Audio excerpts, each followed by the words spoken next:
বিপুল পরিমাণে ভারতীয় চিনি উদ্ধার, 2 জন আটক। চোরাই পথে আসা বিপুল পরিমাণ ভারতীয় চিনির চালান সহ 2 জনকে আটক করেছে বাংলাবাজার থানা পুলিশ। রোববার মধ্যরাতে কুমিল্লা জেলার মুরাদনগর উপজেলার বাংলা সংকুচাইল সড়কের নবিয়াবাদ এলাকা থেকে তাদের আটক করা হয়। এ সময় 2টি পিকআপ গাড়ি সহ বোঝাই করা 145 বস্তা চিনি জব্দ করা হয়েছে। আটককৃত আসামি জব্দকৃত গাড়ির চালকদ্বয় হল ব্রাহ্মণবাড়িয়া উপজেলার শশীদল ইউপির রামচন্দ্রপুর গ্রামের মৃত নুরুল ইসলামের ছেলে সালাউদ্দিন ও ব্রাহ্মণবাড়িয়া জেলার কসবা উপজেলার জাজিয়ারা গ্রামের সোহেল মিয়ার ছেলে রনি মিয়া। থানা সূত্রে জানা যায়, উপজেলা বাংলা সংকুচাইল সড়কের নবিয়াবাদ এলাকায় রোববার মধ্যরাতে বাংলাবাজার থানার এসআই নাহিদ হাসানের নেতৃত্বে পুলিশের একটি দল অভিযান চালায়।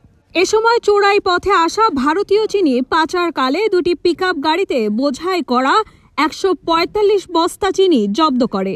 এ সময় গাড়ির চালক 2 জনকে আটক করা হয়। এ ঘটনায় বাংলাবাজার থানায় বিশেষ ক্ষমতা আইনে একটি মামলা দায়ের করা হয়েছে। সূত্রে জানা যায়, মুরাদনগর উপজেলার বাংলা, কোম্পানিগঞ্জ, রামচন্দ্রপুর সহ বেশ কিছু এলাকার একাধিক সিন্ডিকেটের মাধ্যমে চোরাই পথে আসা ভারতীয় চিনির রমরমা ব্যবসা চালিয়ে গেলেও মূল হোতারা রয়ে যায় অধরা। মামলার সুষ্ঠু তদন্তের মাধ্যমে সিন্ডিকেটের আসল সদস্যদের আইনের আওতায় আনার দাবি স্থানীয়দের। বাংলাবাজার থানার ভারপ্রাপ্ত কর্মকর্তা ওসি মাহফুজুল রহমান বলেন, আটককৃত আসামিদের সোমবার দুপুরে আদালতের মাধ্যমে জেল হাজতে প্রেরণ করা হয়েছে।